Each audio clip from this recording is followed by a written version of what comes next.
welcome to Our Changing State, the podcast. I'm Matthew Petty, host of Florida Matters on WUSF 89.7. For this podcast, we're taking a deep dive into topics that seem to be changing by the minute, from the environment and the economy to our politics and culture. For decades, people have been drawn to Florida by the warm weather, the beaches, theme parks, and lack of state income tax. But in the past few years, Florida's booming population has shifted those changes into overdrive. Our reporting for this podcast included an online survey where we asked people like you to share your take on this state we call home. Well, that's right, you and your neighbours drive the conversation we're having with residents and topic experts. Thanks for being here. We hope that we all learn a little more about our changing state in the process.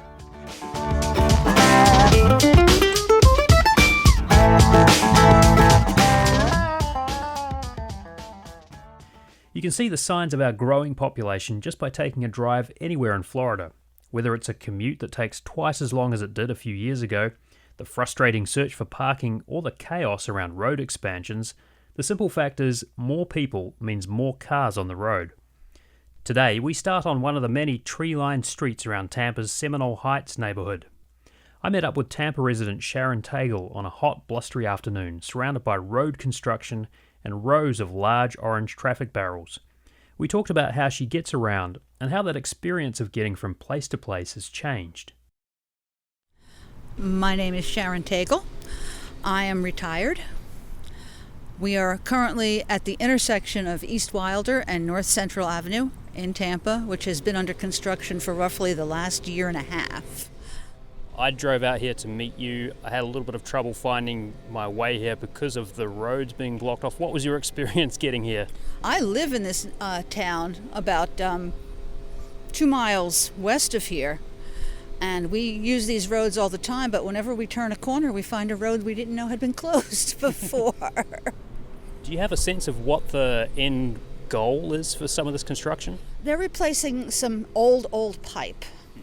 And every neighborhood is going to have a chance to have their street torn up. They're starting with the oldest pipes first, and then they're, going from neighborhood to neighborhood. My neighborhood, which is called Wellswood, and it's right behind Tampa Catholic High School, is scheduled to be dug up in about 20 years. That's how far behind they are. We have a serious pothole problem, and it seems like once the potholes get fixed, they just break down again. There's a lot of issues with transportation and the road structure here.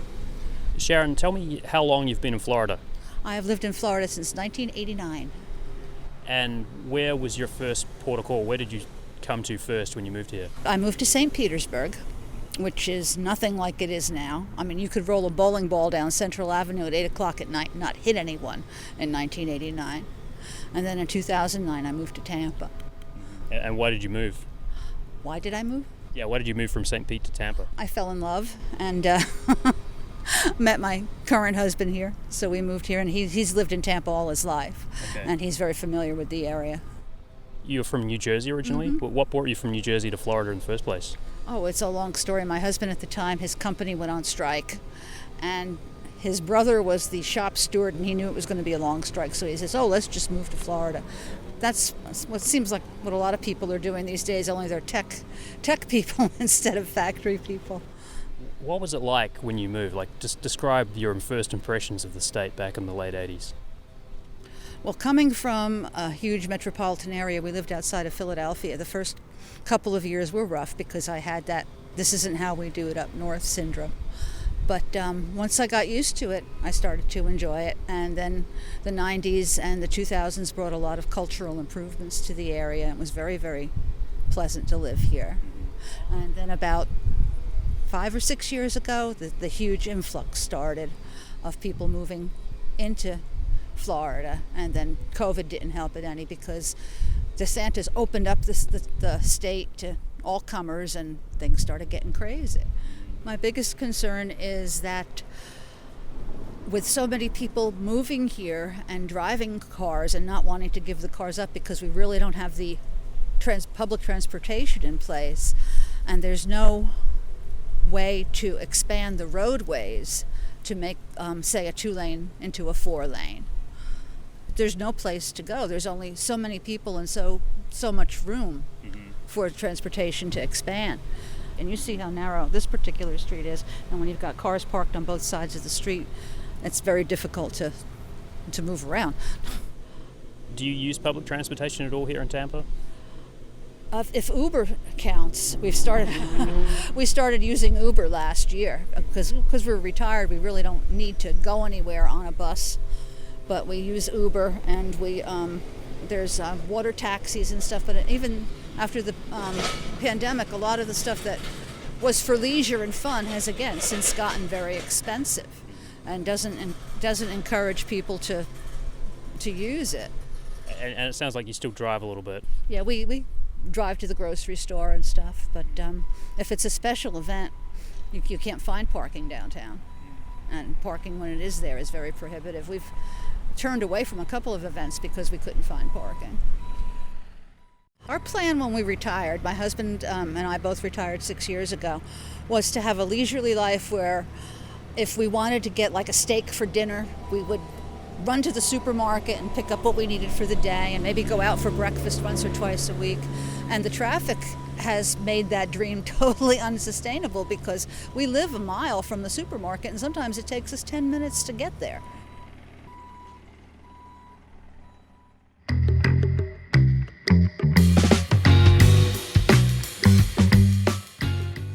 If you'd like to hear an extended version of each episode of Our Changing State, or if you'd like to listen to archived episodes of our weekly show, Florida Matters, visit our website, wusfnews.org. When it comes to transportation, our listeners are concerned about lengthening commute times, traffic congestion, road rage, and the need for better mass transit and alternatives to the car. Carl McKiska is the Staff Director of the Pasco County Metropolitan Planning Organization. Carl, thank you for joining us. Thank you. It's good to be here. Also joined by Ruth Steiner, Professor of Urban and Regional Planning and Director of the Center for Health and the Built Environment at the University of Florida. Ruth, thank you as well. Happy to be here. I want to ask, first of all, just a question for you personally. How long have you been in Florida and what changes have you noticed on the roads or other modes of transportation in Florida? Ruth, what have you seen? So I've been here since 1994. One of the things I've seen is that the Florida state continues to be pretty dominated by its use of automobiles rather than getting around by other modes. We also persist in having high rates of pedestrian and bicycle injuries and fatalities, despite a lot of effort being put into trying to improve safety. Transit, I would say we continue to not be as friendly for transit as many other parts of the country. And I would say we've seen a lot of changes, not just in Florida, but nationwide on freight delivery, such that the dependence on internet for deliveries to home is going to, I would say, has reached a critical point and is going to continue to be an issue moving forward. Carl, what about yourself? I came to Florida in 2007, and for the first part of my career here in Florida, I was in Tallahassee, Florida. And fortunately, the jobs I had there allowed me to travel the state. I can say there's been a distinct increase in traffic congestion. And I agree with what Ruth was saying regarding the fatalities and serious injuries, particularly with our pedestrians and cyclists. That's something that has plagued Florida and is something we have to address. A lot of comments we got from our audience in the community focused on the number of cars on the road. Here's Bill Stokes. He said, traffic, gridlock, impaired drivers and lack of car alternatives are killing the quality of life in Florida. And here's a driver's perspective on the increase in traffic. This is from Paul Plaud. He drives a Ford F-250 truck for his job in mosquito control, spends about 20 hours a week on the roads around Hillsborough County. Paul told me he tries to plan out his routes to avoid left turns, and that's so he doesn't get stranded in the middle of an intersection as other drivers rush to beat the lights. Let's take a listen.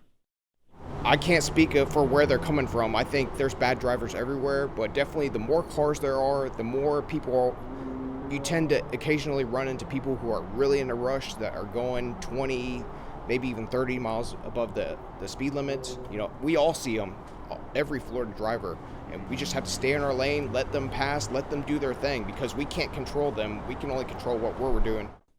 So, Ruth, I want to ask you, what about that connection between traffic congestion, quality of life, and safety? How do you kind of plan around that? So first of all, I guess it's important to say that traffic congestion is a complaint nationwide.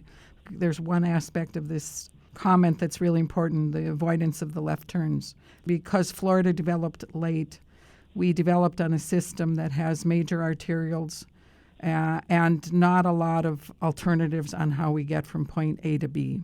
Some of the cities in Florida in their central core, you can take lots of different roads. So if you have a road closed down, you have some alternatives. But I would say large parts of Florida, in contrast with many other older places in the country that developed earlier, Florida has this sort of the 6-8 lane arterials. We sort of have this challenge of how do we provide access for all travelers on the roadway and ensure that all of them can get around, all users can get around safely. And those arterials, nationally, there's more attention being given to it, but they really are a challenge, especially for pedestrians to get across. And for bicyclists also, riding in that environment is a challenge. Here's another comment too from Connie McMahon from Zephyr Hills, who writes, traffic, even all the way up and out here in Zephyr Hills, is untenable. Too many housing developments approved in eastern Pasco County with farm, town infrastructure and roads. Carl, I wonder where transportation fits into that planning process when these new developments are being planned and built, and how do you make sure that everything kind of keeps pace? Because that's a challenge, right? It is absolutely a challenge. When we're doing transportation, we're looking at those new developments and we're looking at where they're going so that we have that forecast of where we're going to have future traffic demands. Simultaneously, on the land use side, and Pasco County is currently working on their comprehensive plan, they're looking at where the transportation improvements are going to be. And the two we're trying to link the two together by having them feed off of each other so that they are responsive to each other. And for the listeners, if they're interested, we're currently doing the comprehensive plan looking out to 2050, and that's something that will be implemented between now and 2050. 2050 is a long way out. I think a lot of people are just thinking, I'm worried about the traffic congestion on the road in front of me right now. Absolutely, but the key point I want everyone to think about is while we're looking out to 2050, that sets the series of decisions we make today, next year, 5 years from now, that lead out to 2050. That's the ultimate goal and beyond. But the decisions we're making today in this plan will affect that. Here's a comment from Heather Ellis from Land O'Lakes, who notes, commute times have doubled, accidents have increased, pollution is getting worse, road rage has also become an issue as a result of these issues. And she adds, it takes me 30 to 40 minutes to get somewhere that should take 15 to 20 minutes. Ruth, I wonder about that. I mean, there is kind of an emotional component to some of these practical things, right? There are some solutions in place, like an I-4, for example. They added extra lanes, toll lanes to what was previously a toll-free road. But what's the impact of all this? And is there a way to can you design your way out of some of these congestion issues? Well, the way I often think about congestion is we act like there's a single cause of congestion, but the reality is there's multiple parts to congestion. And stated simply, it's too many people on the road at a single time. What I find interesting about this conversation on congestion is that with fewer people going to work, which had historically been the time of greatest congestion, one would assume that congestion should be reduced if more people are working from home. The challenge is that we haven't necessarily made it easy enough for people to get to other destinations without congesting the roadways. And so one way I describe this is if you look at older parts, and the city of Tampa has very good grid network, which gives people a lot of options about how they get around. If you don't put the places people are going to go in places that they can access without having to go on these arterials, you're going to still, if you have neighborhoods that have one entrance and one exit, you're going to congest all of the traffic from a single subdivision onto a single road, and then we turn around and ask, why do we have congestion? So until we start building our land use patterns in a different way that decreases the need for people to travel on the arterials to get to shopping, to get to the doctor's office, to take our children to school. And we really need to plan simultaneously at all levels. Now, the challenge to that is, lots of people don't want to be next to a dumpster for a restaurant, don't want to be next to places that are loud and have loud noise late at night. But we do separate our land uses a lot, and we set up a single entrance into our neighborhood because we don't want a lot of through traffic. But that means we're concentrating our traffic on a small number of roadways in our community. I wanted to ask about mass transit because we did get a lot of comments from community members about the need for better mass transit and other alternatives to cars. Here's a comment from Nancy Hapner from Clearwater, who writes, "Traffic is too congested. We do not have good public transit." And then there's Chelsea Swats in Tampa, who writes, "Traffic is a nightmare in the Tampa area. We need to invest smartly and be the place for great public transportation." Ruth, what does great public transportation look like, and how do communities in Tampa Bay or elsewhere in Florida improve? Well, the way I think about this first is great public transportation is transportation that occurs frequently enough and goes from where people live to where they work or where they're going to go. So the challenge is it's a many-to-one relationship. Many people going from, or historically it's been many people going from the suburbs to jobs in the city. The dilemma is that, first of all, a part of what means we can get frequent enough transportation, and generally speaking, you want no more than 15 to 20 minutes between buses. Now, even with technology, you can predict when it's going to occur. But you don't want to have to think about, if I randomly go to a bus stop, I only want to wait a few minutes. The dilemma is that in order to get to that many-to-one relationship, we need higher density than large parts of Florida have. Or we need a high penetration of transportation, meaning lots of people in a single neighborhood are going from one place to another. So then the question becomes, how do we get to that critical mass that's necessary to have public transportation that's effective and works well for the community? There's lots of solutions, and Uber and Lyft, I know, have been tried extensively in Pinellas County, for example. The challenge with them is that they really can't get to scale. You mentioned Uber and Lyft, and I want to bring in a comment here from Margaret Stahl from Tampa, who writes, "I no longer have a car and rely on Lyft and Uber or the HART system," that's the Hillsborough Area Regional Transit System, to get around. "I do not want to be in Tampa with traffic with a car and the cost of insurance. Public transportation needs alternative options such as more bus stops and rail." Carl, I wanted to ask about the cost of car insurance, because a couple of our listeners mentioned that. Is that something that transportation planners think about when they're kind of considering options?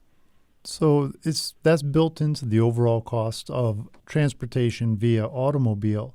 The problem that we have with the insurance is that it's something you pay regardless of how much you drive.